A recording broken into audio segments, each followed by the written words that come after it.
ये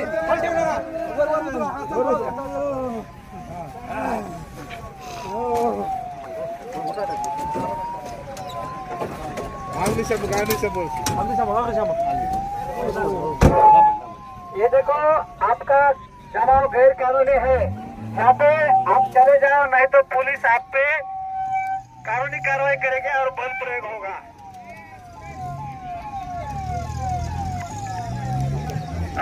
मित्रांनो, आता तुम्ही जे पाहताय ते खरीखुरी भांडणं नाहीयेत, भांडणाचं एक उदाहरण आहे। कारण सध्या गणेशोत्सव सुरू आहे, 4 दिवसांनी गणपती बाप्पाचं विसर्जन होणार आहे, ईद ए मिलाद आहे आणि पुढील 2 महिन्यात राज्यातील विधानसभेच्या निवडणुका पार पडणार आहेत। साहजिक वातावरण तापलेलं राहणार आहे आणि अशा परिस्थितीमध्ये कायदा सुव्यवस्था राखणं हे देखील पोलिसांचंच काम आहे। कोणतीही परिस्थिती ही कायदा सुव्यवस्था बिघडवेल अशा स्थितीत गेली किंवा त्या पद्धतीची स्थिती निर्माण झाली तर ती कशी हाताळता येईल यासाठी पोलिसांनी आज इंदापूर शहरात हे मॉक ड्रिल केलंय। ज्यावेळी एखादा समाज किंवा एखादी संघटना किंवा एखादं संघटन अशा पद्धतीनं टोकाची भूमिका घेतं त्यावेळी पोलीस प्रशासन त्यांना आवाहन करतं आणि कायदा सुव्यवस्था राखण्यासाठी त्यांना विनंती करतं। मात्र हे संघटन ज्यावेळी पोलिसांचं म्हणणं ऐकत नसेल त्यावेळी पोलीस हे बळाचा वापर करतात। मग त्यामध्ये लाठीचार्ज असेल, अश्रुधुराच्या नाळकांड्या फोडणं असेल किंवा हवेत केला जाणारा गोळीबार असेल, या पद्धतीच्या काही पद्धती पोलीस विभागाकडून वापरल्या जातात आणि याचंच हे मॉक ड्रिल होतं। खरं म्हणजे सध्या गणेश उत्सव साजरा होत आहे। गणेश मंडळाचे पदाधिकारी आणि सर्व हिंदू बांधव आणि सर्वच समाज गणेश भक्तासाठी आपण आतुरतेने प्रतिदिवशी आरती वगैरे करतो। हा उत्सव चालू आहे, त्यासोबतच ईद ए मिलाद पण चालू आहे आणि आगामी विधानसभा हे इलेक्शन येत आहे।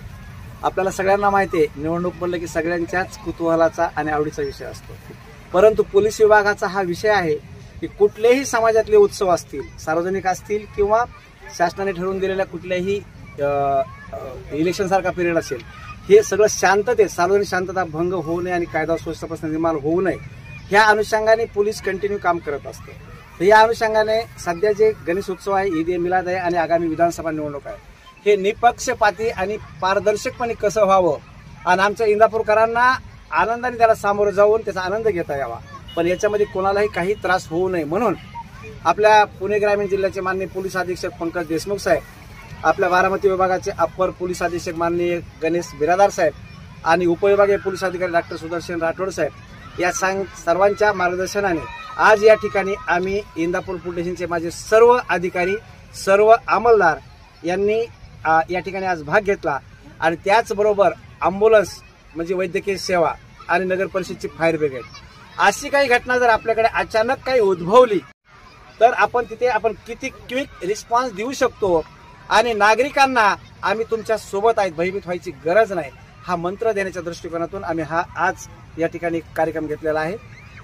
आणि यापुढे आम्ही एवढं सांगू इच्छितो की आपली कुठलाही उत्सव असो, सार्वजनिक शांतता भंग होणार नाही, कायदा व सुव्यवस्था निर्माण होणार नाही, यासाठी आम्ही सज्ज आहोत, हे एक मंत्र आम्ही जनतेला देऊ इच्छितो।